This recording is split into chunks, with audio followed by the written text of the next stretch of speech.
설교 본문은 고린도전서 11장 17절부터 34절입니다.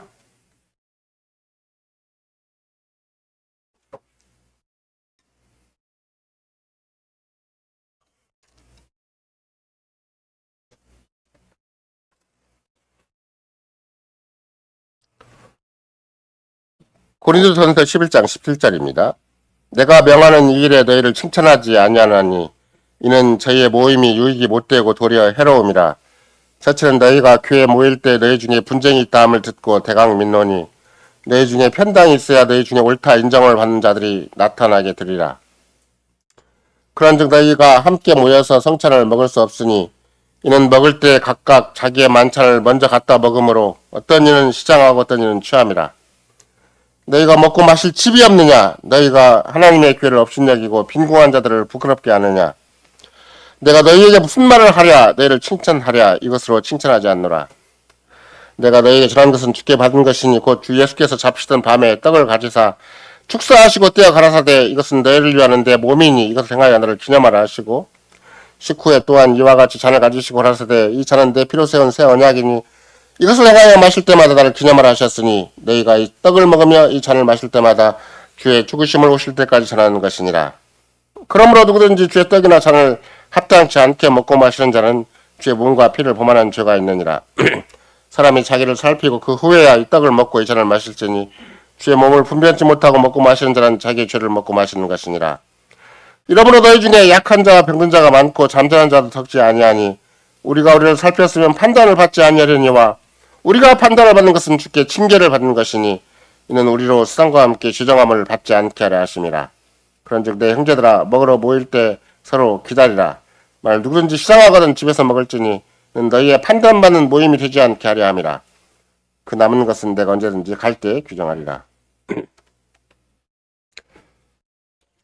사랑하는 성도 여러분, 오늘은 성찬 주일을 맞이해서 특별히 성찬 예식서에 인용되어 있는 고린도서 11장 본문을 중심으로 특별히 성찬 예식서가 너무나 익숙한 만큼 이 본문 전체 맥락이 어떤 것인가를 중심으로 살핌으로 말미암아 과연 우리가 어떻게 자기를 성찰해야 되는 것인가를 중점적으로 살피고자 합니다.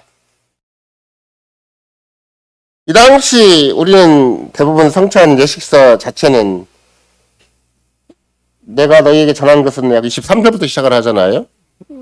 예식서 자체 본문에는 이게 11장 23절부터 시작을 하는 건데 23절부터 시작을 할 때는 이미 17절부터 22절까지 전제를 하고 23절에서 시작하는 것이죠. 근데 문제는 바울이 특별히 성만찬 제정 말씀을 구체적으로 언급한 계기가 있다는 것이고 그 구체적인 계기가 뭔가 그랬더니 고린도 교회에 있는 어떤 문제를 교정하고자 하는 것이 의도가 있었죠. 그 교정하고자 하는 의도를 바울 사도가 20절에 명백히 얘기를 해요. 너희와 함께 모여서 성찬을 먹을 수가 없다. 그러니까 성찬을 너희가 받기 합당하지 않다. 이렇게 얘기를 하는 것이죠. 종합적인 결론은 예수 그리스도의 십자가의 사역을 기념하는 것이 성찬인데 그 십자가의 사역을 부인하는 정신이 고린도 교회에 있었다는 것이고 실천적으로 그리스도의 십자가 사역과는 상관없는 종교적인 예식이 성찬 예식으로 있었다는 것이죠. 고린도 교회에. 그런 맥락에서 특별히 성찬을 우리는 기념한다 하지만 원래 영어적인 표현은 그냥 뭘 기념하고 기억하는 그런 단어가 아니에요. 우리가 특별히 영어 성찬을 영어로 말하면 여러분에는 별로 제시가 안 돼 있지만 셀러브레이션이라는 말을 써요. 셀러브레이션이라는 말은 굉장히 어떻게 보면 기뻐하고 즐기는 것을 얘기를 해요. 우리가 보통 여러분도 일반 시중에 잘 쓰는 말 중에 셀럽이라는 말이 있잖아요. 그 셀럽은 상당히 유명 인사들 그것도 연예인들을 중심으로 특히 그런 셀럽이라고 얘기를 하는데 그 사람들도 보통 사람들과 자기 혼자 잘난 척하는 게 아니라 자기 은사가 있고 자기 미모가 있고 자기의 뭔가 남다른 게 있으면 그런 것들 무사람과 같이 즐기는 사람들이기 때문에 무사람들과 같이 더불어서 즐기는 사람들이다 그래서 셀럽이라는 말 쓰듯이 이 셀러브레이션이라는 말도 제 성찬을 굉장히 좋아하고 기뻐하고 즐기는 걸 얘기를 하는 것인데 이런 거 나는 행위라도 이게 성찬인데도 불구하고 그냥 엄숙하고 그냥 막연한 기억만 하고 또 그냥 어떻게 생각한다면 본래 의미와 상관없이 살아가는 결정적인 이유가 무엇인가, 우리도 모르게 종교적인 예식으로 흘러가는 결정적인 이유가 무엇인가를 바울 사도가 처음부터 이 성찬 예식사를 정할 때부터 미리 성경에 기록해 놓은 것이라고 생각할 수가 있는 것이죠. 따라서 성찬을 성찬답게 참여하고 성찬을 성찬답게 즐기는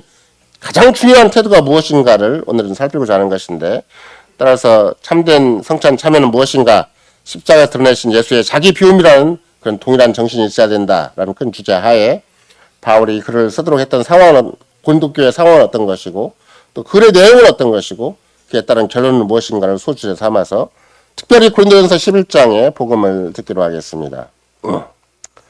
금방도 말씀드렸지만 너희가 함께 모였을 때 성찬을 먹지 못했다. 성찬을 형식적으로 거행하지 않았다 그 말이 아니에요. 성찬을 안 먹은 것만 못하다 이렇게 얘기를 하나. 안 먹은 것만 못하다. 그걸 다른 말로 얘기한다면 모든 성찬이 실제로 다 성찬이 아니다 이렇게 얘기하는 것이니까. 왜? 이건 기록된 계시로 역사의 마지막까지 모든 교회가 성찬 때마다 읽도록 하신 말씀이기 때문에 성찬은, 모든 성찬이 무조건 다 성찬이 아니다 이렇게 가르치는 거예요. 특별히 고린도교의 상황을 적극적으로 말씀드린다면 12절인데 너희가 떡을 먹을 때 각각 자기의 만찬을 먼저 갖다 먹었다. 그러니까 고린도교에 특별한 상황이 발생을 했어요. 그 상황론에 휩쓸 때 늘 문제가 생기는 것인데, 여러분과 내가 이렇게 전주바닥에서도 여기 교회 나오려면 각 동마다 또는 심지어 전주를 벗어난 지역에서 열심히 나름대로 어떤 교통수단을 이용해서 여기까지 와야 되잖아요. 고린도라는 도시도 상당히 번성한 도시고 규모가 큰 도시이기 때문에 더군다나 그 작은 소모임 고린도 교회까지 도착을 하려면 뭐 여러 곳에서 각자 모이는 그 형태가 됐을 것이고, 오늘날처럼 교통수단이 발달했다거나 아니면 여러 가지 문화적인 환경이 같이 쉽게 모일 수 있는 환경이 아니고, 적어도 와서 성찬에 참여하고 교회 예식을 지키려면 상당한 시간이 걸리니까 자기가 먹을 것까지 다 챙겨서 오는 거예요. 그러지 않으면 도시락 싸갖고 오지 아니하면 뭐 배가 고프거나 아니면 또 다른 제2의 제3의 문제가 발생할 수 있기 때문에 모임 자체를 위해서 준비하는 게 많아지는 것이죠. 마치 우리가 뭐 일반적으로 이렇게 추석 때나 아니면 다른 명절 또는 다른 휴가, 또 국경이나 됐든 여러 가지 됐을 때 막 준비를 많이 해가잖아요. 준비하다가 또 하루가 이상이 다 걸리기도 하고, 뭐 요새는 심지어 뭐 그 만약에 어떤 야외에서 캠핑을 한다든지 아니면 그럴 정도가 된다면 거의 의식주를 다 준비해야 되는 거잖아요. 야외에서 캠핑을 하는 정도가 되면 거의 의식주를 다 새롭게 준비해야 되는 것이기 때문에 그 정도까지는 아니라 한다 할지라도, 장소는 그래도 얼마만큼 기본적으로 전제되어 있다 한다 할지라도, 실은 옷 입는 것은 각자 알아서 한다 할지라도 먹는 것만큼은 충분히 준비해 와야 되는 것이 당대 고린도 교회 모임의 상황이었다. 이걸 우리가 생각해 보는 것이죠. 문제는 21절에 이제 어떤 결과가 생겼는가 그랬더니, 그렇게 각자 나름대로 열심히 살긴 살았는데, 또 열심히 모이긴 모였는데, 어떤 일은 시장하고 어떤 일은 취함이다. 그러니까 이제 그 똑같은 먹는 문제인데 거기에 상당한 격차가 생긴 것이죠. 어떤 사람은 배가 터지게 먹었고, 쉬운 말로 한다면 어떤 사람은 배가 쫄쫄 골맞다 이렇게 얘기를 하는 거예요. 다른 말로 얘기한다면 잘 먹은 파, 배부른 파가 있고 배고픈 파가 있었다. 이렇게 이제 뭐 어떻게 보면 굉장히 유치찬란하긴 하지만 분당이 된 거예요. 교회 내에 보이지 않는 이렇게 그룹이 딱 지어진 거죠. 잘 먹는 파가 있는가 하면 그냥 배를 쫄쫄 굶는 배고픈 파가 있었다는 것이죠. 그 왜 그렇게 됐어요? 그 당시 이게 제1세기잖아요. 1세기에 로마 제국 치하에서 어떤 일이 생겼어요? 그 당시에는 오늘날 현대사회에 없었던 일이 있어요. 역사적으로, 제도적으로, 사회적으로. 뭐가요? 그게 뭐예요? 노예제도라는 거예요. 노예제도. 노예는 도시락 쌀 수 있는 형편이 아니에요. 주일날 참여하기도 바빠요. 자기 주인에게 허락을 받아서 나오기도 바쁜 것이고, 더군다나 먼 길을 뭐 주인은 차라리 마차를 타기도 하고 자기 방법론을 강구할 수가 있고, 노예를 동원해서 자기가 교회까지 올 수도 있었겠지만 노예들은 그렇게 못해요. 아니 뭐 오는 것도 바쁜 사람이, 오는 것도 힘든 사람이 여건이 보통이 아닐 텐데 하물며 도시락을 챙겨갖고 올 정도로 평안한 여건이 절대 아니죠. 그러니 당연히 겉으로 보기에는 배고픈 파, 배부른 파지만 실은 내면적으로는 실제적으로는 무슨 파가 나눠진 거예요. 주인된 파들과 가진 자들과 못 가진 자, 노예와 상전의 파가 나눠진 거죠. 이게 교회의 가장 심각한 문제가 바로 그런 것들이에요. 형편, 사회적인 형편 또는 그 시대적인 형편에 따라서 그 제도를 극복하지 못하고 그 눈에 보이는 상황을 그냥 그대로 끌려서 교회가 모임이 진행되고 있었던 것이죠. 그러니까 어떤 파는 자원도 많고 재정도 풍부하고 여건도 화려하지만 이쪽은 몸뚱아리 하나만 간신히 예배에 참석한 정도가 된 거예요. 그러니 당연히 배고플 수밖에 없죠. 평소에도 배고픈데 교회까지 와서 또 배고픈 거예요. 그러니 18절에 보면은 너희가 교회로 함께 모일 때 너희 중에 분쟁이 있다. 보이지 않는 마음에 갈등이 있는 거예요. 누가 하나님의 편인지 누가 하나님 앞에 합당한 것인지는 이제 서로 증명을 해보고 검증을 해봐야 되겠지만 그러나 하필이면 그 와중에 교회 행사가 있는데 성찬이라는 행사가 있었다는 거예요. 성찬이라는.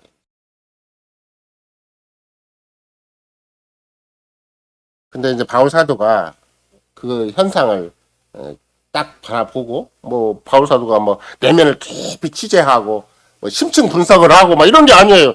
딱 보면 금방 알아요. 이게 교회가 성찬이 있는데 한쪽에서는 배가 불러서 그냥 배를 그냥 벌건 대낮이라도 예배식에 와서도 막 배가 불러서 졸고 있는 사람이 있는가 하면 한쪽은 뭐 마치 우리가 보통 남자들이 군대 가면은 세 가지 조건이 있잖아요. 춥고 배고프고 졸리고 뭐 그런 노예적인 근성, 노예적인 형편으로 저쪽에 처진 사람들이 다 있을 테니까 22절에 바울 사도가 너희가 고린도의 예수의 교회로서 예수 그리스도의 교회로서 함께 모이기 전에 배가 고프다면 집에서 먹고 와라 차라리. 그러니까 이건 누구를 향해서 하는 얘기예요. 배부르 거기까지 와서 배를 채우고 있는 사람들, 거기까지 와서 다른 사람 돌보지 않고 자기 배만 채우고 있는 사람들, 교회까지 와서 다른 사람은 전혀 이걸 고려하지 않고 자기 배 만족만을 위해 사는 사람들이 있다는 거예요. 아, 고린도 교회에 그런 문제가 있었구나. 너무나 초보적인 문제고 너무나 정말 세상에서도 그런 처신을 안 할 텐데 고린도 교회는 그런 처신을 할 수밖에 없는 시대적 환경이 있었구나. 그렇다고 배부른 사람들이 무조건 나쁜 사람들 아니죠. 교회가 온통 노예들만 구성되어 있으면 그 교회가 보편성이 떨어지는 거잖아요. 그러니까 복음을 들을 때는 상전도 듣고 노예도 듣는 것이지 노예니까 복음을 잘 듣고 상전은 복음 안 듣는 그런 법은 없거든요.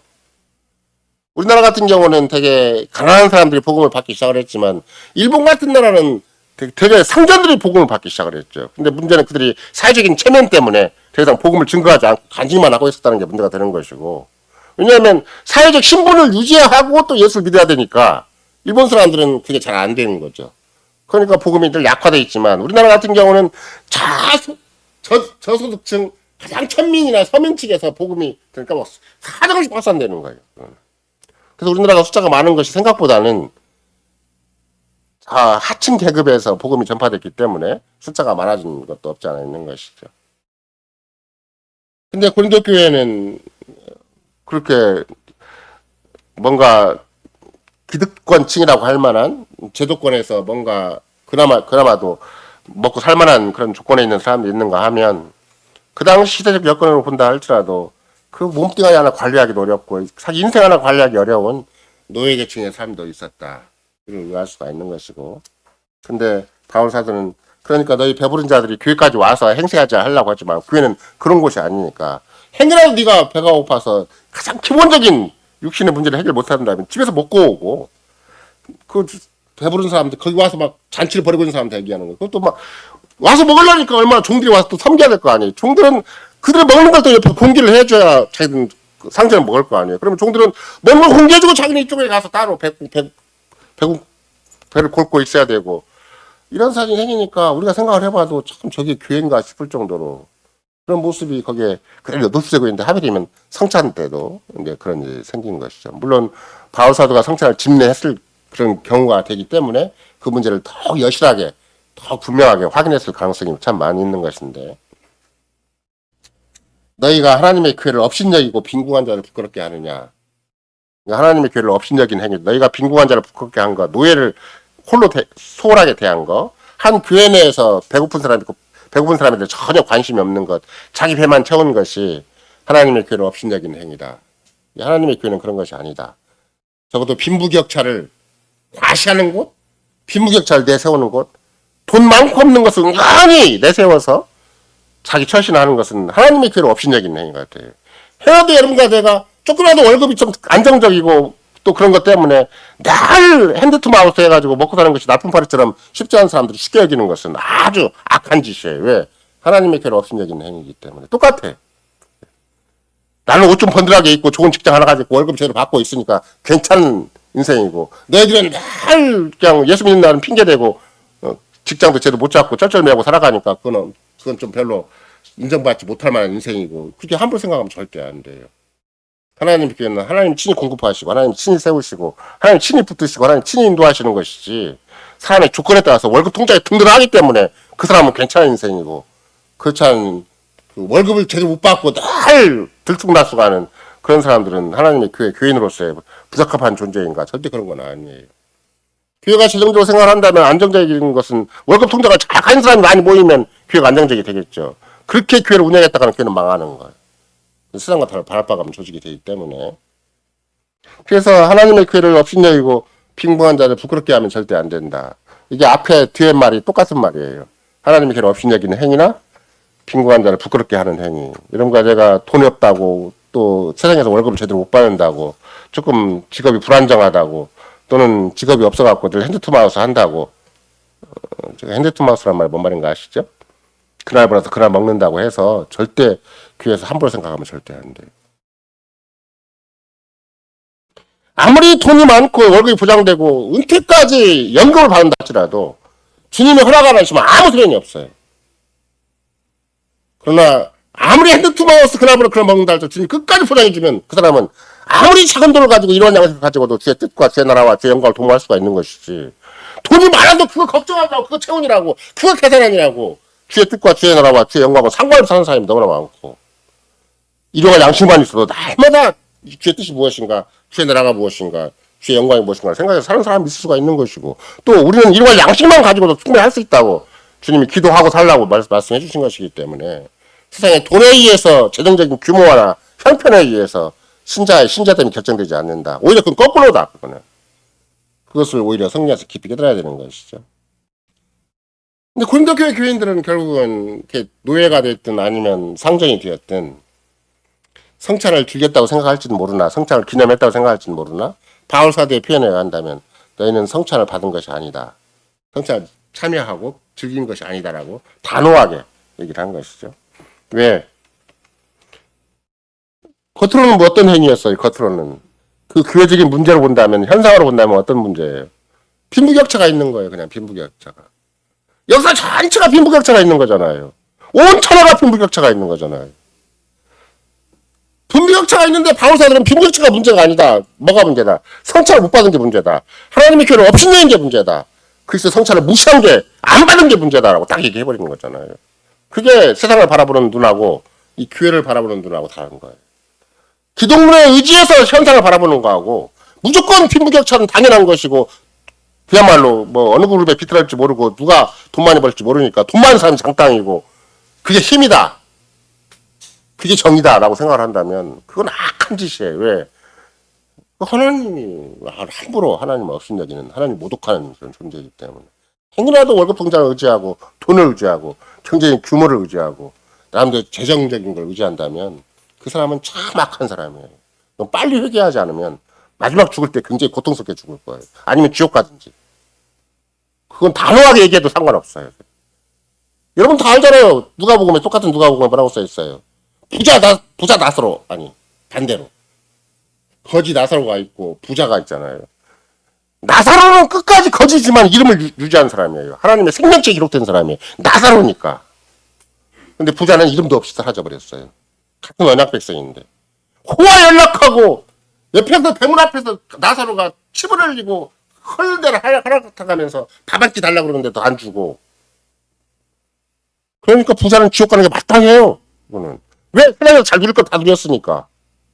돈 갖고 존재를 하면 안 돼, 절대. 그 지랄도 그런 지랄 없어요. 그 의지에서 함부로 자기 인생을 살려고 하고 자기 가정을 세우려고 심지어 교회까지 세우려고 한다. 그건 다 지옥가에 마땅한 것이고 하나님께 절대 그냥 형벌하지 않고 지나치는 법은 없을 거예요. 왜? 명백히 보여줬어요. 같은 유대 백성인데 같은 언약 백성인데 부자는 이름도 없는 날아간 사람이 되는 것이고 그래서 마지막 죽어서 지옥 가가지고 아브라함이여 물 한 방을 나한테 혀에 떨어져 달라고 아니면 나는 괜찮은데 내 친구한테 가서 좀 얘기 좀 해주라고 주님이 단호하게 거절하시죠. 이게 천국 가족이 너무 분명한 게 부자예요. 부자. 돈 갖고 돈 의지하고 사는 사람이에요. 행여되는가 내 마음속에 돈을 의지했다면 그건 하나님의 교회를 없음내고 하나님을 없음내긴 지옥에 굉장히 합당한 조건을 가지고 있는 존재이기 때문에 절대 돈을 의지하면 안 돼. 그건 끝까지 반성해야 되고 끝까지 몸부림쳐야 되고 끝까지 자기를 부인하고 나서야 되는 것이지. 돈을 의지해서 행여라도 내 인생을 개척해 나간다거나 내 집안을 세운다거나 내 자식들을 세운다거나 그렇게 하면 지옥까지 딱 맞은 것이다. 그거는. 그 성경이 너무나 명백히 가르치는 것이고 바울사도 오늘 또 가르치는 거예요. 결국은 성찬을 받을 게 합당하지 않다. 노예들을 향해서 얘기를 했겠어요? 상전들을 향해서 하는 얘기죠.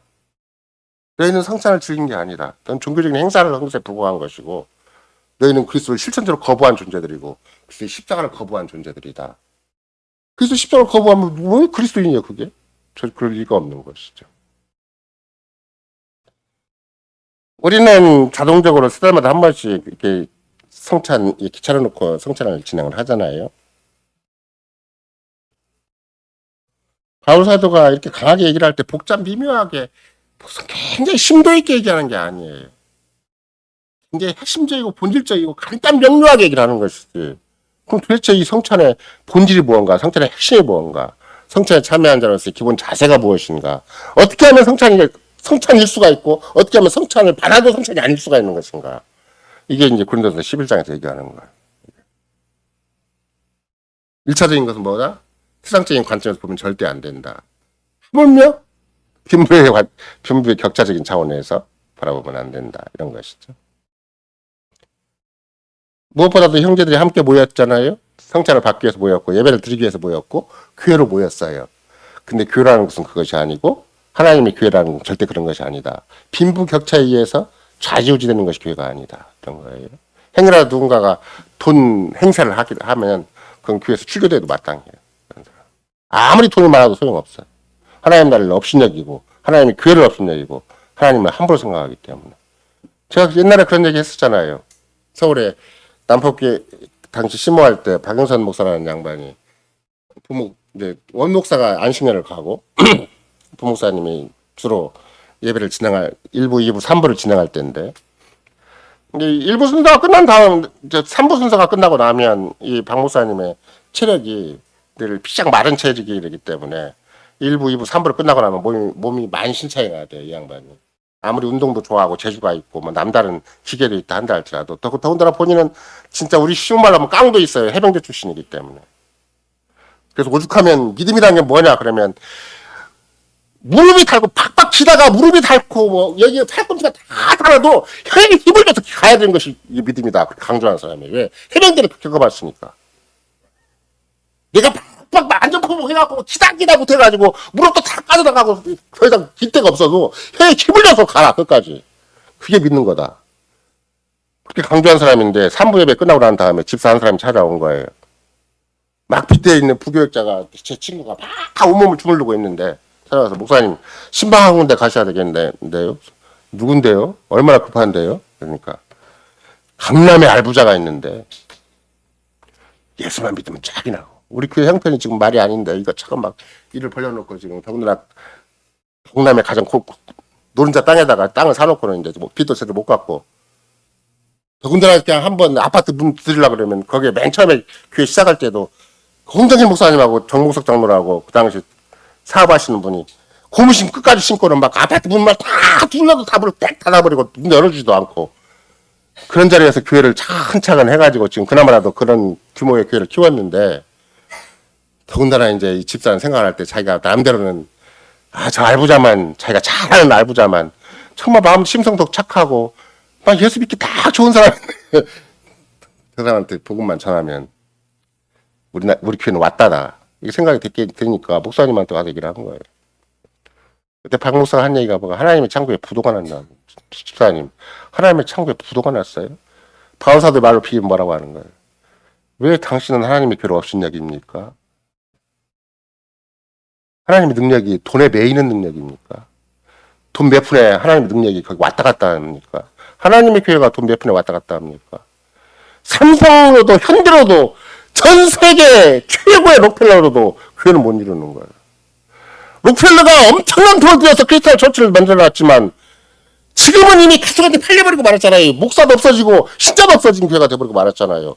돈으로는 교회를 못 세우는 거예요. 천하의 재벌이라도 전 세계 최고의 돈을 가진 사람이라도 교회는 못 세우는 거예요. 하물며 그 집사가 와서 얘기를 하니까 당연히 반응이 그랬죠. 혼만 나고 도망갔죠. 이제 바울사도의 표현이 그대로 적용되는 거예요.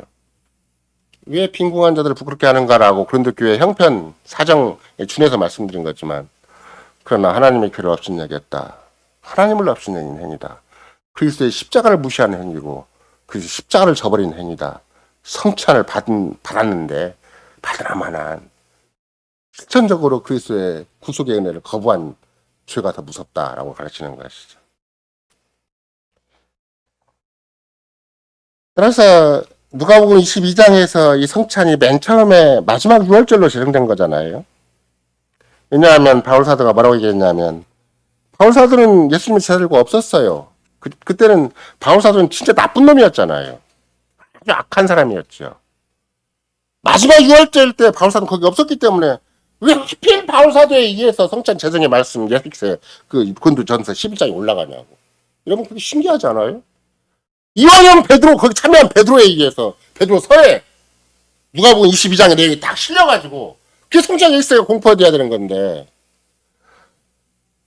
그 누가복음 11장 왜 23절부터 시작을 해서 그 바울사도가 보지도 못한 사람이고 참여하지도 못한 사람이 성찬 예식서의 원문에 역사가 끝날 때까지 원문을 낭독하도록 개혁교회에서 이렇게 뭐 개혁교만 그런 거 아니에요. 웬만한 장로교, 웬만한 보수적인 교회에서는 성찬 예식서가 딱 정해져 있어요. 이 말씀을 인용하는 것인가? 바울사도 거기 없었거든요. 그러나 없었다고 해서 여러분과 내가 보면 바울사도가 전혀 상관없이 자기 나름대로 독특하게 예수로부터 직접 받은 계시만 갖고 얘기를 하는 것인가?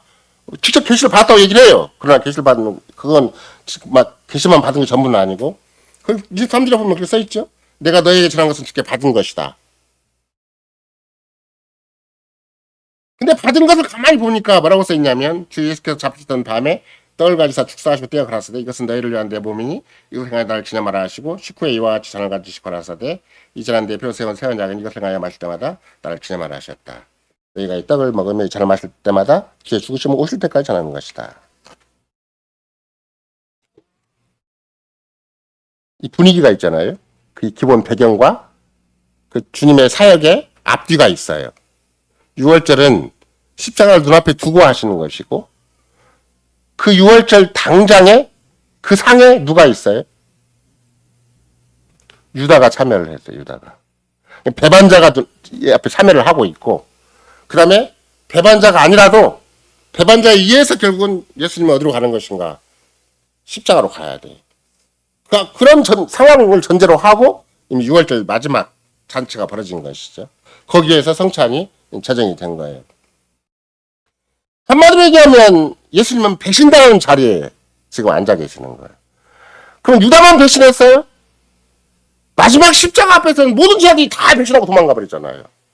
유다가 대표로 있다는 배신을 하는 거예요. 근데 똑같은 생각을 가진 나머지 제자들도 나중에 예수님이 십자가 달리는 상황에서는 다 도망가 버리죠. 그러니까 이 6월절 만찬 제정, 마지막 6월절에서 성찬이 제정될 때는 기본적인 분위기가 무엇인가? 배신당하는 걸 전제로 한다. 예수님이 죽임당하시는 걸 전제로 한다. 이런 것이 이제 성찬의 배경인 것이죠. 이 말씀과 행동을 전달하는 예수님의 태도, 예수님의 입장이 뭐예요? 예수님은 절대 자기중심이 아니었다.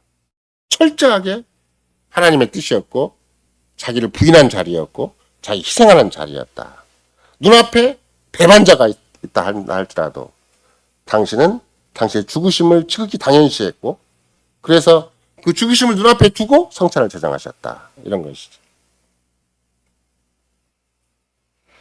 내 몸은 이 떡은 내 몸을 상징하는 것이지만 너희를 위한 것이다.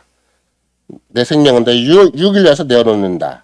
또 이 잔 내 피로 세운 새 언약인데 바로 자기 피를 쏟으셔서 희생 제사가 이제는 하나님 나라에서 이스라엘에게 독특한 새로운 관계의 토대가 된다. 얘기를 하는 것이죠. 이걸 행하여 나를 기념하라 라고 하시는 것은 반드시 그리스도의 죽으심을 기념하는 것이기도 해요. 성찬의 가장 핵심적인 것은 그리스도의 죽으심을 기념하는 것이기도 하지만 계속해서 실은 더 중요한 건 고린도전서 11장이죠. 11장 전체 맥락이고 당대 고린도 교회 사정이죠. 11장 1절에는 뭐라고 써 있어요? 고린도전서 11장 1절에서는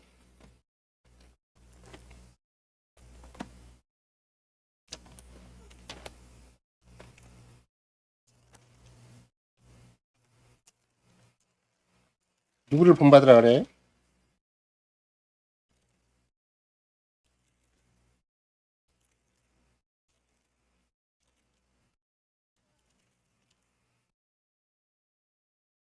내가 그리스도를 본받는 자 된 줄을 된 것 같이 너희는 나를 본받는 자가 되라 이렇게 얘기를 하잖아요. 그러니까 뭐 바울 사도가 훌륭해서 자기를 본받는 자가 된 것이 아니라 내가 그리스도 본받는 것처럼 똑같이 너희들도 나를 따라서 해라 이렇게 얘기를 하는 거죠. 결국은 제자들이 일관되게 바울 사도와 똑같은 입장을 취하게 되는 것인데 제자들의 특징은 무엇인가? 당연히 그리스도를 따라가는 것이고 그리스도의 제자로서의 그리스도를 닮는 것이 되겠죠. 그리스도를 닮는 핵심은 뭐겠어요? 그러면 그건 구속의 행위예요. 자기를 희생해서 자기 주인들을 무가치한 주인들을 향해서 자기 생명을 내놓는 것이죠. 그래서 여러분과 나도 바울 사도가 처음부터 우리가 성찬 예식서라고 할 만한 시작을 할 때 그가 잡히시던 날 밤 이렇게 얘기를 하는 거예요. 예수님의 제자 중 하나가 비열하고 아주 악한 짓을 해서 그를 배신하는 동안 그 배신을 전제로 하고 뭘 주는 거예요? 성찬을 제정하시는 거예요. 떡과 잔을 제자들에게 주시는 것이죠. 이게 떡과 잔을 받잖아요. 이런 거 나도 똑같이 제자들과 똑같아요. 받고 배신하는 거예요. 밖에 나가서. 밖에 나가서 그리스도를 부인하는 거예요. 떡과 잔을 받고 딴짓하는 거예요. 세상과 똑같이 하는 것이고. 이게 받고 가서. 배신을 전제로 하는 그런 제자를 놓고 떡과 잔을 그냥 줘요. 만약 배신을 당할 걸 예상했다면 여러분과 나는 어떻게 할 것 같아요? 누가 나 집에 와요. 밥을 먹는데 나를 배신할 거예요. 집 밖에 나가면 나의 등을 찍을 사람이에요. 근데 그 밥을 같이 먹을 수 있겠어요? 속이 떨려서 못 먹을 거려? 막 얼굴 나타날 거려? 뭐니 알아, 이제 나가면 곧바로 나를 배반할 것을. 예수님은 분노 대신에 그들의 죄, 그들의 악함, 그것을 자기의 피로 상쇄시키겠다는 것이고, 자기의 죽음으로 대가로 해서 그들을 하나님과 다시 회복시키겠다는 뜻이 있는 것이죠. 그러니까 그 누구도, 예수님의 제자 그 누구도 성찬을 받기에 합당하지 않아요. 고린도 교회 그 당시에 누구도 성찬을 받기에 합당하지 않아요. 노예들이라고 해서 합당한 게 아니에요. 노예들은 그만큼 반감이 있을 거 아니에요. 예수 믿는다고 들어왔는데 예수 믿는 세상과 똑같은 세가 되어버리면 노예라 한다 할지라도 상전 옆에 있어서 상전이로 변함없이 해야 된다면 생각을 해보세요. 내가 거느리는 종이 있고 똑같이 예수 믿었어요. 주님의 은혜로. 근데 계속 교회 와서도 그 사람을 식사도 옆에 받들어줘야 되고 그걸 섬겨줘야 되고 그게 종로릇을 해야 된다고 생각을 한다면 그 노예된 자의 심정은 어떻게 했어요? 하나님의 복음을 들을 때마다 하나님의 말씀을 들을 때마다 종교개혁의 큰 사회적인 역사적인 그런 효과, 효력이라는 것이 뭔가 사람 위에 사람 없고 사람 밑에 사람 없다는 거예요. 모든 사람은 하나님 앞에 다 평등하다는 거예요. 근데 자꾸 사람이 스스로 만들어요. 높고 낮은 것을. 따라서 누가복음 22장 27절에 뭐라고 써 있어요? 그 마지막이죠. 예수님이 성찬 제정을 한 다음에 하필이면 성찬 제정한 다음에 누가 있었어요? 유다가 배반자로서 있었지만 그래서 그에 대한 분명한 예수님의 언급이 있죠. 나는 정해진 대로 가거니와 작정대로 가거니와 나를 파는 그 사람에게는 화가 있으려나게 해놓고 근데 그런 배반자가 있는데 그 배반자를 놓고 나머지 제자들은 무슨 싸움을 하고 있어요? 누가 크냐라는 싸움을 하고 있어요. 그걸 누가 같은 맥락에다 기록해놔요. 왜? 배반자나 누가 크냐고 그런 세상적인 다툼 혼자나 똑같구나. 어차피 예수를 무시하기는 마찬가지고 예수를 거부하기는 마찬가지고 예수를 반대하기는 마찬가지구나. 세상에서 잘난 척하는 사람이나 예수를 직접 배반하는 사람이나 똑같은 맥락이다. 그걸 누가 같이 기록해놓은 거야. 이런 거라도 마찬가지예요. 나는 적극적으로 배반하지 않는다. 나는 내 자리를 잘 지켰고 나는 누구 앞에서 뭐 예수를 막 욕하진 않는다 라고 한다 할지라도 어차피 세상에서 잘난 척하려면 똑같아요. 예수를 거부하는 거 마찬가지. 세상에서 자기 힘만 믿고 자기 실력만 믿고 자기 재산만 믿고 사는 사람은 어차피 그리스도와는 상관없는 사람이고 실천적으로 그리스도 거부하는 사람이고 그리스도의 다스림과 무관하게 정반대로 사는 사람이기 때문에 누가 그렇게 해놓은 거예요. 유다가 문제이기도 하지만 유다에 대한 예수님의 분명한 평가도 있지만 예수님의 제자들이 자기들끼리 막 서로 싹 다투고 있으니까 왜? 예수님 곧 죽을 것 같거든요. 예수님 곧 자기 인생을 끝내시면 뭔가 새로운 메시아 왕국이 도래할 것 같거든요. 그러면 빨리 좌천이 500km를 차지해야 되겠다라고 자기들끼리 계산을 한 거예요. 이게 세상적인 마인드죠. 그때 주님이 마지막으로 하신 말씀 뭐예요? 나는 섬기는 자로 너희 중에 있다. 진짜 하나님 나라, 내가 이루고자 하는 나라는 큰 자가 섬기는 자다. 이 나라는 우열을 다투어가지고 돈 많이 많고 권력이 있고 똑똑한 자가 상층부를 지배하고 못나고 가난하고 허덕이는 사람들은 하층민을 형성하는 그런 나라가 아니라 뒤집어진 나라다. 세상의 위계질서와는 정반대되는 나라다. 그걸 분명히 가르치죠. 나는 섬기는 자로 너에게 있다. 바울 사도가 이걸 그대로 인용을 해요. 이 본문을 그대로 인용을 해요. 나는 너희 가운데 섬기는 자로 있다. 그러니까 바울 사도가 고린도 교회를 바라보면 자기도 과거에는 예수님을 적극적으로 배반한 자였잖아요. 유다보다 더 악한 자였잖아요. 바울 자신도. 근데 자신의 과거의 모습이 그대로 누구한테 있는 거예요? 고린도 교회 교인들한테 다 있는 거예요.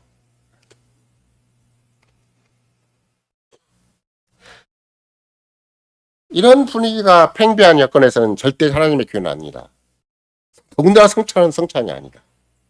성찬의 기본 정신, 성찬의 기본 원리, 성찬의 기본 태도와 자세라는 것은 자기 희생이고 자기를 부인하는 것이고 적어도 남을 인정하는 것이다. 남을 위한 것이다. 남을 섬기는 것이다 라고 제시해 주는 거죠. 늘 천하의 아담과 하와의 타락 이래 모든 인류의 문제점 근본적인 죄의 본질이 무엇인가? 그거는 자기중심이라고 그랬잖아요. 자기만족이라는 것이고 자기연민이라는 것이고 끝까지 자기중심이라는 것이 문제가 된다고 얘기를 했는데 그 자기중심이라는 것은 어디서부터 나타나는 것인가? 그 종교적인 행위에서 나타나는 것이죠. 교회를 참여를 해도 교회를 다녀도 끝까지 내 영혼의 만족만을 위해 추구한다면 진짜 성찬을 즐기는 방식은 어떤 것인가? 끝까지 내 영혼 하나 합격적인 수습하고 내 영혼 하나 이렇게 좀 어렵게 만들고 내 혼자 좀 순수하게 만들고 이런 것이 아니라 계속 남을 돌아보는 거예요. 계속. 누가 우리 교회 교인 중에 아직도 영혼이 허덕이는 사람이 있는가? 아직도 인생살이가 각박한 사람이 있는가? 아직도 영적으로 참 무지몽매한 자리에서 헤매고 있지는 않은가? 계속 남을 돌아보는 것이 자기를 부인하는 것이 되는 것이지 자기를 내려봤자 안 내려왔다죠. 옛날에 김원장 목사님이 하신 얘기가 있죠. 자기 부인이 기독교의 가장 중요한 명제니까 기독교인의 삶의 원리니까 자기 부인이 1단계부터 10단계를 만들어놨대요. 우리나라 유명한 목사도 그렇고 웬만한 뭐 예를 들면 내비게이터나 아니면 뭐 CCC나 아니면 웬만한 선교단체에서 자기분이 10단계를 다 만들어놨어요. 1단계부터 쫙 펼쳤고 10단계까지 훈련을 받았어요. 진짜 몇 개월을 거쳐서. 마지막 10단계 끝난 다음에 자기를 부인한 자기가 남아있더래요. 그럼 부인이 안 된 거지. 세상적인 방식으로 인간적인 열정으로 인간적인 수행으로 자기 부인이 되는 게 아니에요. 끝까지 주를 의지하고 십자가를 의지하고 하늘을 바라보고 울부짖어야 하늘을 바라보고 통곡해야 자기 가슴을 치고 통곡해야 이게 남이 크게 보이는 것이지. 그렇다면 가까이 내 완성이에요. 가까이 나 중심이에요. 심지어 영적으로도 자기 만족을 하려고 그래요. 영적으로 귀족이 되려고 하고 단단한 자리에 서려고 하고 점점 막 떳떳하고 자랑스러워 하려고 하고 그러니까 자기 부인이 안 되는 거예요. 그러나 성찬에서 주님이 처음부터 6월절 만찬에서 마지막 6월절 만찬에 성찬을 지정하실 때는 우리는 여러분과 나는 바울 사도가 특별히 우리에게 세기를 원하는 바도 마찬가지고 고린도 교회 원하는 것도 마찬가지였듯이 그 당시 분위기가 어떤 거였지? 그걸 생각하셔야 돼. 예수님께서 마지막 6월절을 제정 때 성찬을 제정하실 때 그 당시 분위기가 어떤 것이었는가? 눈앞에 있는 유다가 자기를 배반할 준비를 하고 있고 유다 빼고 나머지 11명도 무슨 준비를 하고 있어요? 또다시 세속화된 자기정권 좌충 우백호의 싸움을 하고 있고 그리스도가 십자가에 죽으신 이유와 목적도 모르고 그로 말미암은 어떤 세계가 도래할 것인가 뭐가 정말로 하나님의 나라고 뭐가 정말로 그리스도 은혜의 왕국을 아무것도 모른 채 세상적인 정신과 계속 갔다가 한 사람은 배반하고 정치적인 목적에 의해서 한 사람은 정치적인 목적까지는 아니지만 여전히 세상적인 목적에 따라서 세상적인 가치에 따라서 나 혼자 어떻게 하면 잘 돼볼까 나 혼자 한번 성공 신화를 만들어 볼까 나 혼자 한번 출세하고 인생을 어떻게 하면 남다르게 살아볼까 이런 생각으로 제 아들이 딱 와 있으니까 누가 더 그걸 기록해놨지만 바울 사도가 그대로 그걸 인용해 놓는 거예요. 아 고린도 교회가 그 모양 그 꼴이구나. 근데 주님은 그런 배반자들을 눈앞에 두고 눈앞에 분노 한 번 안 보이시고 서글픈 표정 한 번 안 보이시고 자기를 성실하게 걸어가신 거죠. 왜 그러는 것인가? 자기가 이 땅에 존재하는 목적이 난 나를 위한 것이고 내 만족을 위한 것이고 나의 성취를 위한 것이 아니라 난 저런 배반자를 위한 것이 내 인생의 목적이다 이런 거예요. 여러분과 내가 가지는 진정한 사랑은 바로 그런 거예요. 나를 배반할 가능성 있는 자들을 향해서 그 속에 사랑을 표현하는 거예요. 끝까지 나만 관심 가지고 내 지원만 관심 가지고 있으면 절대 그리스도 사랑을 몰라요. 이걸 다 내놓고 상대방을 더 귀하게 볼 수 있어야 돼요.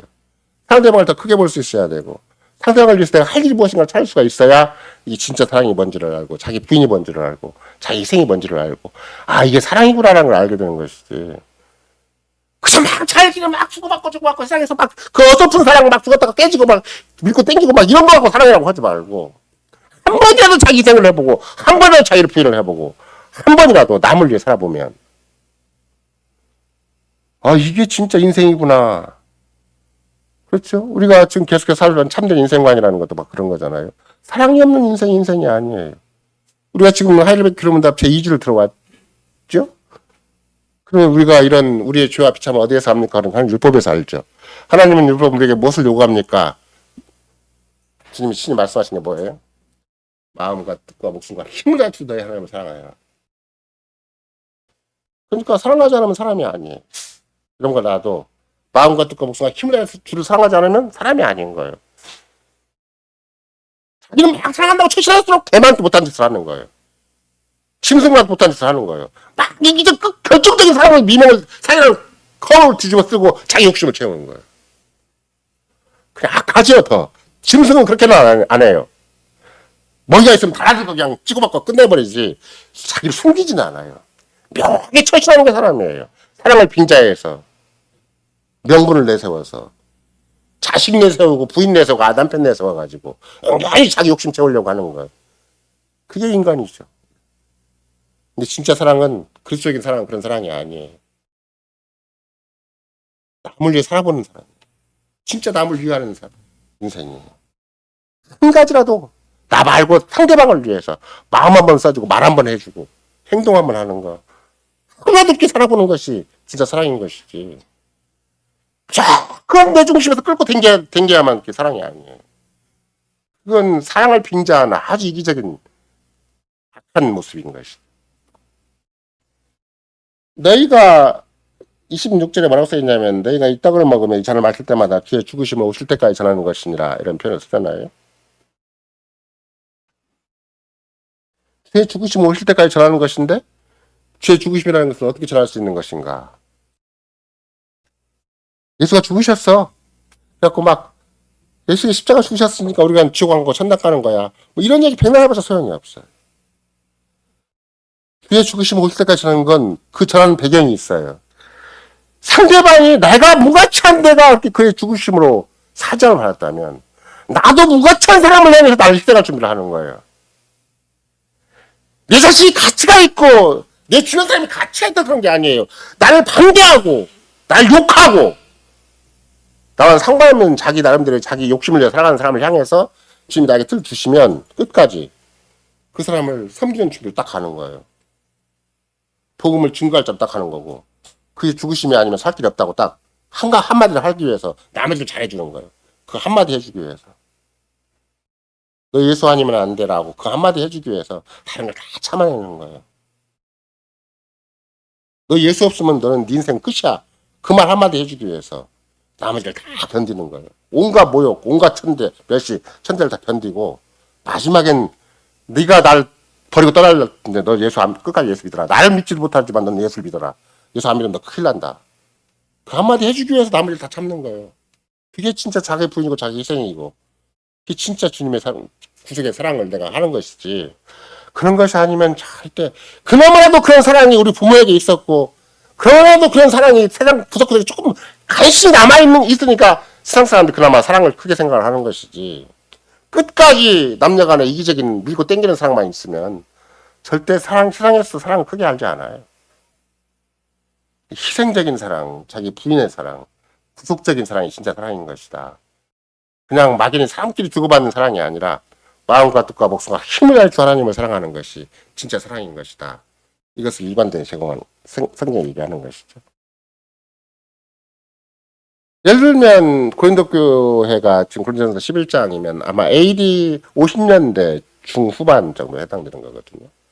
물론 좀 늦은 사람 60년도 생각을 하겠지만 근데 사도행전 2장은 몇 년도예요? 똑같은 1세기긴 하지만 AD 30년이죠. 향후 앞으로 한 세대 한 30년이 더 가면 고린도교회 사정이 생기는 거죠.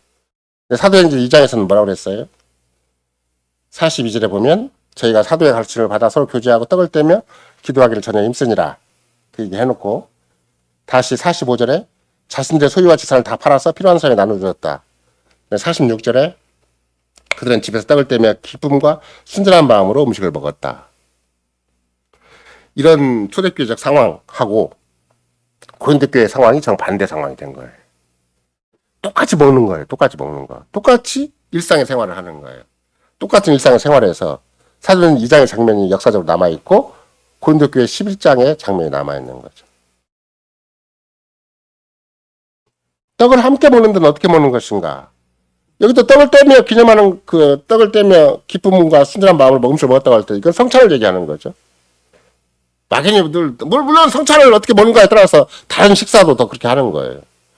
막 적당히 아부하기 위해서 상대한테 잘 보이기 위해서 그야말로 뇌물과 같은 성격으로 음식 대접을 하는 것이 아니라 진짜 참 음식은 성찬이 참 음식이 되는 거죠. 근데 46절에 보니까 물론 그의 소유와 재산을 다 파는 것도 이미 전제되어 있기도 하지만 먹을 때도 어떻게 하는 것인가? 떡을 떼며 기쁨과 순전한 마음으로 음식을 같이 먹었다 이렇게 써있죠. 우리말로는 순전한 마음으로 번역을 그렇게 했기 때문에 또 영어 성경도 심플이라고 번역한 경우도 있고 또 제너러스라고 굉장히 온유하다고 번역한 것도 있어요. 원래 헬라어 뜻은 무엇인가? 바위가 없는 마음이에요. 바위가 없는 마음. 굉장히 평탄한 마음이죠. 영어로 하면 even이라는 말인데 even. 그러니까 걸릴 것이 없어요. 마음에 걸릴 것이 없어요. 마음이 푸스푸스 나오는 게 없어요. 더군다나 자기 마음 가운데 무서운 안반이라는 게 없어요. 우리가 씨 뿌리는 비유에 보면 자갈밭에 뿌린 씨가 있잖아요. 돌밭이죠. 자갈밭이 아니고 우리말로 돌밭이라고 하는데 그 번역을 잘못했어요. 돌밭이 아니고 흙이 얇게 있고 밑에 안반이 깔려있는 밭이에요. 그러니까 씨가 떨어지면 우선창상 기쁨으로 받아요. 예수 잘 믿는 것처럼 보여요. 씨가 떨어지면 막 싹이 나요. 정말로. 싹까지는 났는데 문제는 그 다음에 햇빛이 강하게 애들 쬐니까 열매를 못 맺고 다 거기서 그냥 사라져버려요. 환난과 핍박과 어려운 역경이 오면 못 견뎌요. 믿음으로. 뭐가 있기 때문에 못 견디는 거예요? 자기라는 게 남아있으니까. 안반이라는 자기라는 게 남아있으니까 못 견디는 거예요. 철저하게 그리스도를 의지하지 못하는 거예요. 자기 현실을 계산하는 거예요. 자기 집안의 현실. 우리나라 옛날 신사참배가 그랬고 화란에 히틀러 당시가 그랬어요. 우리는 교회를 위해야 되니까 우리 집안을 위해야 되니까 끝까지 히틀러 같은 사람 반대하지 말고 태양 숭배자들 반대하지 말자. 그냥 우리 교회를 그냥 적당히 한번 히틀러한테 굴복해주고 일본 천황한테 굴복해줘서 먹고 살자 우리끼리. 그러면 교회도 평안하고 목사도 편안하고 우리가 다 그러니까. 그거 못 견디는 거예요. 다 무너져 버려요. 겉으로는 교회가 멀쩡하게 서 있고 대부분의 사람들이 명색이 신앙생활 하는 것처럼 보여도 이 내면적으로는 다 사라져버린 거예요. 일본 천황 태양신에게 다 넘어가 버리는 거예요. 태양이 강해요. 의외로. 현실적으로 강해요. 그 태양신 때문에 지금도 우리 공무원 사회뿐만이 아니고 정치, 경제, 사회가 언론까지 다 포함해서 태양신 영향력을 받고 있잖아요. 우리나라 같은 경우도. 일본 천황 당시에 일본의 잔재가 남아있잖아요. 교육과 군대는 말할 것도 없고 교육의 현장에도 군대 현장에도 일본 치하에 남은 그 흔적이 남아있어요. 당장 여러분과 내가 뭐 지금이야 초등학교로 바뀌었지만 국민학교라는 말이 무슨 말이에요? 한국 신민의 약자가 국민이에요. 일본이 어린아이들을 불러 모아놓고 일본 시민을 만들기 위해서 국민이라는 말 붙인 거예요. 한국 신민학교예요. 그거 이제 정부가 늦게 다 깨닫고 이거 우리 그렇게 하지 말고 초등학교로 바꾸자. 정신 못 차리죠. 교육계도. 일본의 잔재가 계속 남아있어요. 교사님은 꼼짝 못하고 막 위기지도가 딱 절해있고 그러다가 막 한번 이제는 학부모가 더 소리가 커지니까 이제 교사들이 막 쩔쩔매고 도망다니고 있고. 그 일본의 잔재가 무서워요. 근데 일본의 잔재가 아니에요. 태양신의 잔재고 세상의 물리력의 잔재고 인간 제국의 잔재들이에요. 왜? 사면을 모르니까. 그리스도를 모르니까. 내 눈앞의 현실에 그냥 노예처럼 굴복하고 살아가는 거예요. 돈의 힘에 눌려서, 권력의 힘에 눌려서, 세상의 힘에 눌려가지고, 양심 안에서 펴지도 못하고, 간생길 때 붙어서 살아가는 거예요. 그럼 한생이 조금 명분을 주면 막 큰소리 치고 다니고, 동네 뒤쪽에 저수지 관리하라고 안장 한번 채워주니까, 자기가 무슨 세상 최고의 권력을 가진 자처럼 휘두르는 웃기는 소설이 있듯이. 여러분과 제가 그런 맥락에서 바울 사도가 어설프게 얘기하는 것이 아니고 또 누가가 어설프게 얘기하는 것이 아니다. 섬기는 자가 되는 것이 무엇인가 도대체. 조금 가서 생색내주고 조금 가서 옆에 이웃집 보살펴주고 이런 게 아니라 상대방을 위해서 나를 희생해버리는 거예요. 상대방이 괜찮은 인생이 아니에요. 무가치한 인생이에요. 죄된 인생이고 나를 대적한 인생이고. 그런 사랑을 하기 위한 준비를 하는 거예요. 여러분과 내가 별일이 없을 때는 그 사랑을 키워내는 거예요. 자기를 부인하는 사랑, 자기 희생적인 사랑, 그 구속적인 사랑을 키워내는 것이 여러분과 내가 평소에 할 일이에요. 그건 남들이 몰라요. 남들이 알아주건 말건 상관이 없어요. 세상 인정해주건 안 주건 상관이 없어요.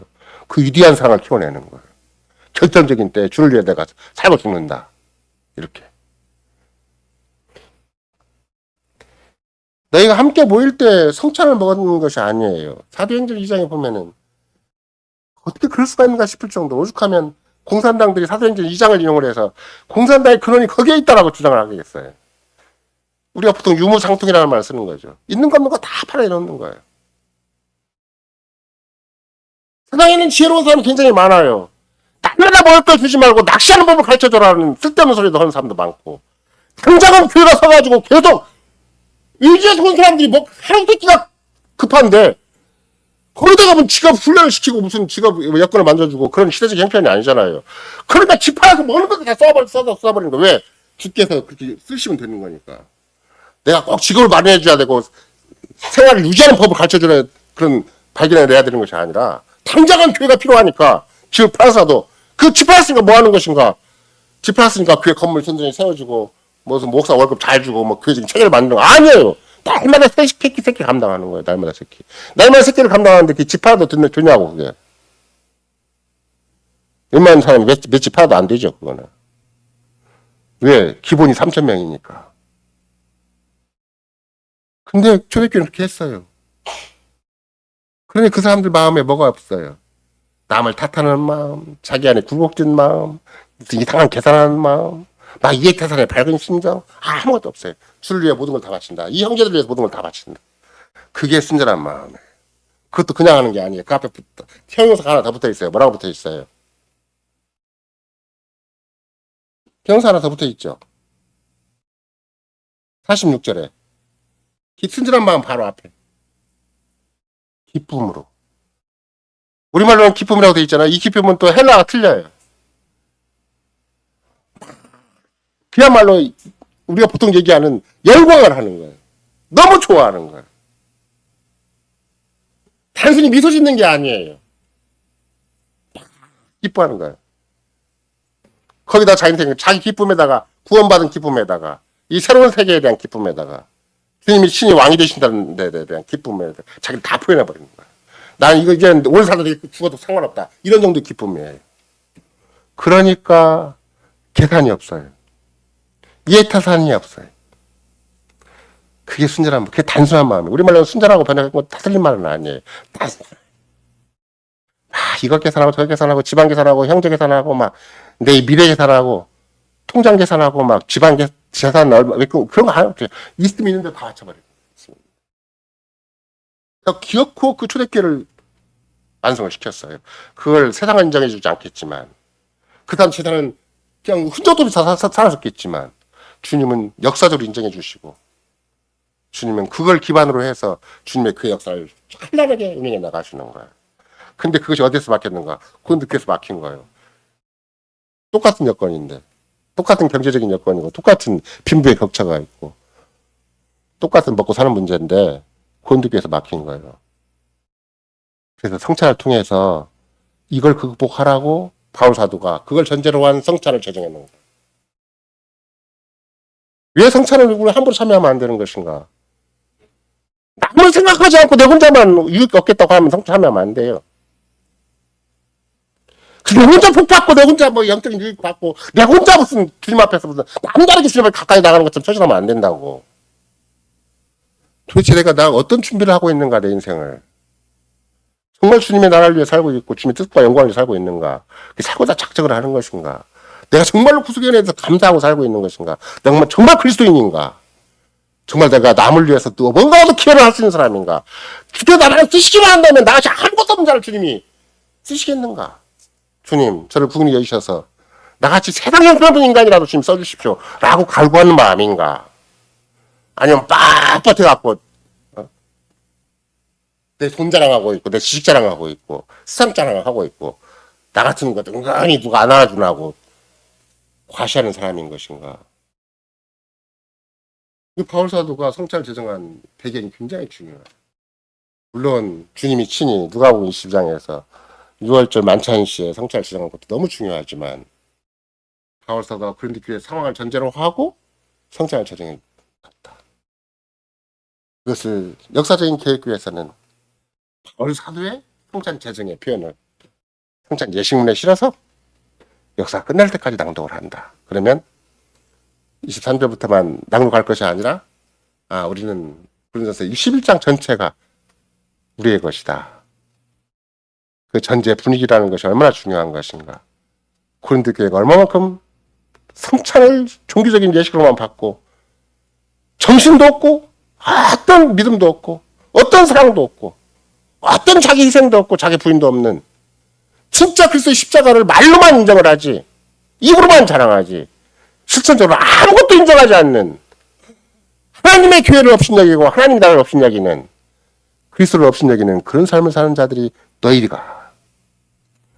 그러니까 성찬을 합당치 않게 먹고 마시는 자는 주님 반드시 책망하신다. 현실로 책망하신다. 병들게 만드시는 거, 빨리 죽게 만드시는 것이고.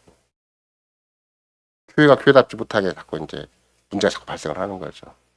어떤 문제가 발생할지라도 성찬 정신이 제대로 박힌 교회는 어떤 세상적인 문제라도 어떤 인간적인 문제라도 어떤 역사적인 문제 어떤 마귀적인 문제라도 충분히 극복할 수가 있게 되지만 성찬을 제대로 받지 않는 교회는 아무리 겉으로 화려하고 별짓 다 해도 카톨릭처럼 저주받은 교회가 되는 것이고 하나님 앞에 가증한 교회가 되는 것이고 그리스도 없는 교회가 되어버리는 거예요. 이것을 바울 사도가 고린도서 11장에서 전 역사적으로 역사의 마지막까지 이거 놓치지 않도록 우리에게 가르쳐주는 것이죠. 그런즉 이렇게 써 있잖아요. 그런즉 누구든지 주의 떡이나 잔을 합당치 않게 먹고 마시는 자는 주의 몸과 피를 범하는 죄가 있느니라. 성찬을 그르친다 하기엔 합당치 않게 먹고 마신다는 게 뭐예요? 고린도 교회 사정에서는 경제 문제에 매여 있는 거, 돈 문제에 매여 있는 거, 세상적인 조건에 매여 있는 마음. 그래서 그거 아무리 부인하려고 해도 지갑이 부인이 안 되고 아무리 부인하려고 해도 통장에 부인이 안 되고 아무리 부인하려고 해도 세상적인 관점, 세상적인 인간적인 평가가 부인이 안 돼갖고 그러면 그건 죄, 뭐 우리가 뭐 세상에서 죄를 많이 안 짓고 막 여기 와면 착하게 와서 성찬 받으란 말이 아니에요. 바울사도가 근본적인 지적하는 문제는 빈부의 격차를 주님 안에서 해결하지 못한 사람은 내가 왜 돈을 남보다 많이 가지고 있는가? 남을 위해서 가지고 있는 거예요. 혼자 잘 먹고 잘 살라고 언제까지 누구까지 보장받으라고 돈을 주님 주신 것이 아니라 당장 교회 앞에 누구한테 필요한 내 돈이 누구한테 필요한 것인가를 살펴서 내일 챙겨야 하고 미래는 네가 계산하지 말고 주라는 거예요. 상대방을 세워주라는 거예요. 천만다행으로 여러분과 나는 뭐 그렇게 특별하게 어려운 사람이 없어서 천만다행이겠지만 그 준비를 하는 거예요. 준비를 자꾸 하는 거예요. 주님 나를 써주십시오. 내 돈을 써주십시오. 내 경력을 써주십시오. 내 인생을 써주십시오. 너무나 악한 인생이고 너무나 세상에 매여있고 돈에 매여있고 땅에 처박힌 인생이지만 침투에 불과한 인생이지만 주님 저를 좀 써주십시오. 과부의 주례돈 같은 경우도 오늘 먹고 내일 먹고 당장 내일 먹을 것이 없다 할지라도 오늘 주님 앞에 내놓는 거예요. 그냥 주님 써주십시오. 그것이 여러분과 내 인생의 비법이에요. 세상 사람은 막 계산이 너무 많아요. 절차가 너무 복잡해요. 죽을 때까지 가도 끝나지 않는 계산을 해야 돼요. 마지막 죽는 것도 막 미리 막 못 사놓고 미리 뭐 장례비 뭐 상주에 가입하고 뭐 자식 걱정 안 시킨다고 별타갖고 쌀이 새콤하게 넘어가요. 땅에 버려진다 할지라도 그냥 그렇게 드리고 사는 거예요. 공중에 너 심지어 주님 하나가 안 하시면 등짐 등에 먹어 내 지쳐 먹어 죽는다 했잖아. 난 주께 맡기고 하는 것이지. 내가 그걸 다 공중에 가담 해놓고 내가 다 장례 절차 마련해놓고 그렇게 죽는 거 아니에요. 그렇게 하는 거 아니에요. 우리 인생이. 그럼 쓸데없는 걱정하지 말고 오늘을 주님 앞에 어떻게 살 것인가. 단 하루라도 단 나머지 여생이라도 정말 주님의 뜻과 주님의 나라와 주의 영광을 위해서 어떻게 살 것인가. 그걸 향해서 자기를 다 주님 앞에 드리고 나가는 것이지. 이야, 저거 계산하면 여러분 계산이 얼마나 훌륭해요? 그럼 가진 것이 얼마나 많아요? 이것저것 다 챙겨놓으면 뭐 정주영만 해요, 뭐 이건희만 해요, 뭐 누구만 해요. 정주영도 이경도 아무것도 소용없어요. 높으려도 소용이 없는 것이고 천하에 누구 어떤 재벌도 어떤 돈 많은 사람 아무 소용이 없어요. 중요한 건 주님이 인정해 주신가 안 인정해 주신가. 주님이 쓰시는가 안 쓰시는 것인가. 정말 주님께서 일용할 양식만 가지고도 얼마든지 주의 뜻과 주의 나라와 주의 크신 이름의 영광을 돌릴 수가 있게 해주시는 것인데 그런 기도를 하는가 안 하는가가 중요한 것이지. 내가 가진 걸 내가 자랑해봤자 다 우물안 개구리. 혼자 계산 열심히 하려는가 몰라도 뭐 경기파동 한번 온나면 끝나버려. 경기파동은 멀쩡히 진행되고 있다 할지라도 자식 새끼 일을 위해서 돈을 써놨는데 자식 새끼 망해버리면 끝나버리는 거예요. 죄지면 끝나버리는 것이고. 내 인생도 몸이 주님께서 허락하는 짓은 끝나버리는 거야. 돈을 많이 모아놓으면 뭐예요? 주님 빨리 불러가면 끝나버리는 것 같아. 이게 돈을 모아갖고 생 고생해갖고 병치하는데 돈 다 들어갈 수도 있어요. 산소호흡기 꽂아놓고 죽을 수도 있는 거예요. 그게 누구나 난 잘 죽는다고 보장하는 사람이 아무도 없어요. 집안 재산 다 말아먹고 자기는 죽죠 나중에는. 나는 안 그래. 절대 그럴 리가 없어. 난 지금도 건강 열심히 도모하고 있고 날마다 운동하고 있어. 그렇게 해서 보장되는 게 아니에요. 주님 뜻이면 사는 거고 주님 뜻이 아니면 죽는 거예요. 주님의 뜻에 따라 살고 죽기도 하는 것이지 사람이 가진 조건에 따라서 살고 죽는 게 절대 아니에요. 제가 그래서 말씀드렸죠. 지난번 장목사님 머리 모였던 장목사님 심장 관상동맥 2번이나 수술했다고 그래서 90%가 막혔다고 그래서 장목사님 관상동맥이 막혀서 죽지는 않아요. 주님의 뜻이 있으니까 죽는 것이고 주님 뜻이 있으니까 사는 것이지. 암이 있어서 죽지는 않아요. 주님의 뜻이 있으면 그걸 핑계로 불러가시는 것이고 주님의 뜻이 아니라면 암이 10개 있어도 사는 거예요. 그게 하나님 나라의 법칙이고 그게 하나님 친히 전능하신 하나님이시고 신실하신 아버지로서 우리를 상대하시는 방식이기 때문에 성찬에서 이것을 고백을 해라 라고 바울사가 요구하는 거예요. 돈에 의해 좌지우지되는 세상적인 조건에 의해 좌지우지되는 인간의 성취 여부에 따라 좌지우지되는 그런 식으로는 절대 성찬에 참여하지 말아라. 네 가진 거 다 내려놓고 주님께서 쓰시기만을 바라고 궁의를 여기시기만을 바라고 오직 주만 의지하고 제 뜻과 주의 나라와 주의 영광을 위해서 네 자신을 내어놓으면 이 성찬은 너에게 무한한 기쁨과 무한한 힘과 무한한 에너지를 너에게 성찬에서 받을 수가 있을 것이다. 이 성찬은 바로 그러기 위해서 너에게 무한한 힘을 주기 위해서 이 성찬이 진행된 것이지. 내가 철저하게 나와 연합됨으로 말미암아 나의 죽음과 직접 네 인생이 얼마나 큰 유익을 얻고 얼마나 큰 영광을 얻고 얼마나 큰 인생을 살 수 있는 것인가를 보장하기 위해서 성찬이 주어진 것이지. 그냥 세상에서 간신히 버티고 간신히 종교적인 행사를 하고 간신히 그냥 얻어먹고 사는 그런 인생이 아니다. 내가 너고 네가 나다. 너는 나의 뼈 중에 뼈요 살 중에 살이다. 그 말이에요. 나는 너고 넌 나다라는 말이 그리스도가 당시 교회를 향해서 나는 너고 넌 나다라고 얘기하시는 거예요. 그런 확신을 가지고 이 땅에 사는 것이 신자들이고 그리스도인들인 것이고 성찬에 참여한 자들인 것이지 그런 확신도 없이 성찬에 참여하는 게 절대 아니에요. 우리는 모든 걸 다 우리가 있는 걸 다 끌어놔도 쓰레기예요. 집안 벤처를 다 모아놔도 쓰레기고 대한민국의 현대 삼성 다 모든 재물을 모아놔도 쓰레기예요. 그러나 자기를 부인하고 자기를 희생하고 주님을 사랑하고 형제를 사랑하겠다는 그 마음만 가지고 주님 앞에 나오면 그것은 천하가 함부로 흔들 수 없고 역사가 함부로 흔들 수 없고 마귀가 함부로 흔들 수 없고 우리의 연약한 죄 때문에 세상적인 조건에서 무너질 수 없는 가장 위대한 작업이 바로 성찬인 것이다. 그런 삶을 살도록 하기 위해서 그런가 나에게 정기적으로 성찬을 참여하도록 하시는 것이고 우리의 정체성을 회복하고 그리스도에서의 그리스도와 연합된 우리의 삶의 자태를 회복하도록 하기 위해서 오늘 또 우리에게 성찬을 주십니다. 아멘.